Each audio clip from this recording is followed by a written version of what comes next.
This is part 1 of my Idiot's Guide to Vampire the Masquerade 4th edition, and also Dark Ages, because basically it's the same game, just different settings. The Dark Ages takes place in, well, the Dark Ages, and this is at a time when there's a lot more vampires around. Like, what are the humans gonna do if they find us, or just know that we exist? Like, what are they gonna do? Rise up, band against us, and take us out? No, they're humans, they're peasants. They don't really have the ability to organize en masse to take out the vampires. So the vampires just sort of breed willy-nilly, at least compared to Vampire the Masquerade, which takes place in a more modern-day setting, where we need to hold up this illusion that vampires don't exist. In fact, it's one of their fundamental laws, is uphold the masquerade at all times. Now, no matter what version you play, most of the stuff, pretty much everything, it's the same game, so it functions the same. There are slight differences, of course. For one, the computer skill does not exist in Dark Ages, but it does in Masquerade, that sort of thing. But that's mostly the difference. And the setting, of course. The time period is very different. But the mechanics are basically the same, which makes it very easy to, and I think I had a buddy who did this in their back-to-back campaigns, where they did one in just the Dark Ages, and then they did another in Masquerade, but their previous characters were now elders, because it's like 1,000 years, give or take, a couple hundred years later, and so now they have these NPC elders, which were their previous characters, and decisions they made, things they did, whatever change they affected upon the world, kind of carried over as well, which is really neat. That's a fun thing you could do. Or you could even play the same characters. In fact, I have a source book somewhere where you can actually play as elders, so you could play the same characters, just elders now, but you're doing the elder stuff. I should probably talk about Vampire Society and the terminology. Elder, as you might have guessed, that's a elder vampire. They've been around for a couple hundred years. They're pretty powerful, and they of course control the upper crust of the vampire hierarchy, at least as far as appearances go. There are other sort of higher levels of vampires in this world, but their effect on the world, if any, is more unseen. So we have, for example, the antediluvians, which are basically vampire gods in a way, but like living, unliving god, undead gods. Their powers are so great they might as well be gods. They are the third generation of vampires, or kindred as they're called. Vampires originated from Cain, as in Cain and Abel, and after he killed his brother and a bunch of other stuff happened. You'll find out more maybe as your campaign goes on. Other stuff happened, and apparently a series of curses basically made him the first vampire of sorts, kind of. It's a little fuzzy, and intentionally so, exactly what happened specifically, definitely, but Cain went through some curses, bad stuff happened. He's a vampire, he sired other vampires. His children were the second generation, and their children were the third generation, the antediluvians.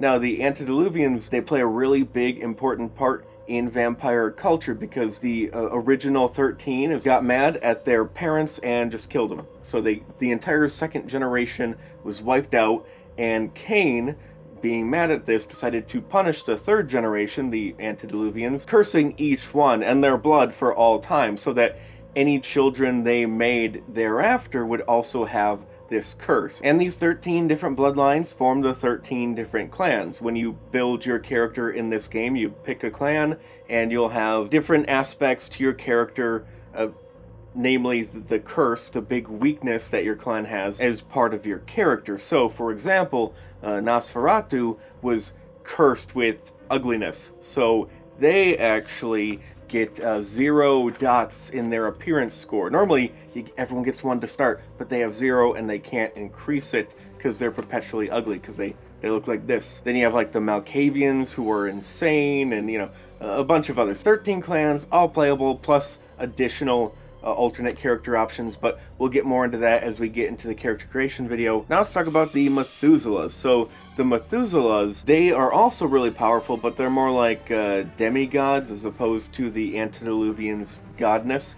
Not quite as powerful, but still really powerful. They're so powerful that they can psychically direct their minions, who may not even know, most probably wouldn't even know that they are actually working for the Methuselahs, to do their bidding. Just from their lair or sarcophagus or whatever. They just think their way to more and more power. Becoming a Methuselah happens somewhere between like 1,000, 2,000 years. You have this weird vampire or kindred puberty, then you go through a mental or physical or both change, and you're almost a god. Now, even though the Methuselahs have a big impact on the world and your campaign, it's not something you're really going to be aware of, probably not for a very long time, unless you play a high-level kind of campaign. Really, it's the Elders, as I mentioned before, that have the biggest impact on day-to-day life in vampire society.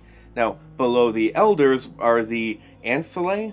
Probably saying that wrong. Get used to me mispronouncing things. Ancillae are proven members of vampire society, usually about 100, 200 years old. And these Ancillae, of course, will be jockeying for positions of power, maybe becoming elders, perhaps even during the course of your campaign. And they are of the most populated group of vampires, alongside the one sort of just below them, Neonates. Neonates, they've gone through this fledgling period, which is sort of the classification just below them. Fledgling is that time, like 25 years or so, 30 years maybe, where you've just become a vampire, and so the person who sired you, who made you a vampire, put you through the ritualistic embrace to make you a vampire, basically just looks after you, teaches you what you need to know, or what they want you to know, what they want you to think you need to know in order to exist in vampire society. Then they just teach you how to be a vampire, do all the vampire things for that 25-year period, and then they let you out of the house to become a neonate, which is just a new vampire who just really entered society and hasn't proven themselves yet in any real way. So the ancient, godlike, probably don't even exist anymore, antediluvians, the Methuselahs, then the Elders, Ancillae, Neonates, and Fledglings. Those are sort of the ranks, the groups of the different types of vampire. Now, typically, unless the GM says otherwise, you would start as that neonate, so really, your character doesn't have a whole lot of knowledge of the vampire world, so you don't have to worry too much about memorizing all the lore. The GM will tell you what you need to know for the most part, or storyteller as they call it. Not GM, not game master, storyteller. Every game needs its own unique little name, but typically you'll start out as a neonate, part of a coterie, which is a small group of like-minded vampires. It's a player party, basically, your standard player party. It's called a coterie. You form a bond with other new vampires, other neonates, the other players, and that's your coterie. And you go and you do missions, I guess. But not necessarily. It depends on how your campaign turns out.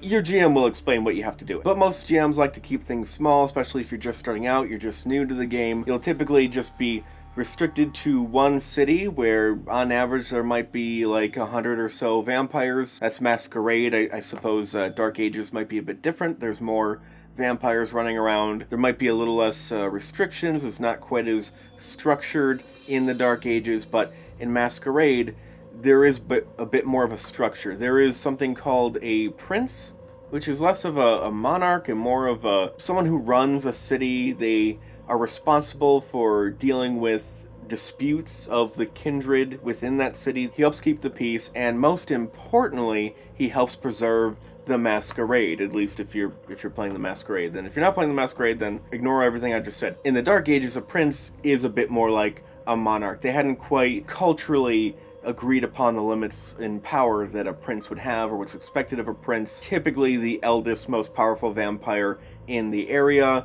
Other people will swear fealty to them, and they're kind of like a king, more or less. There's also a council of elders of sorts called a primogen that would sort of work alongside prince within a city, or whatever lands that prince sort of magistrates. And the balance of power between these two, the council, the primogen council, and the prince, it really depends on the city and the individual situation, how powerful those vampires are. Typically, the primogen would be seen as a way of sort of keeping the prince in check, but not necessarily so. They could just be a figurehead, or the prince could be a figurehead. It all depends. A primogen will be made up of representatives of several different clans from that particular sect that controls the city. So, okay, different types of groups. As I said before, there's 13 clans derived from the different bloodlines of the third generation of vampires. For the most part, these clans have sort of joined together in alliances called a sect.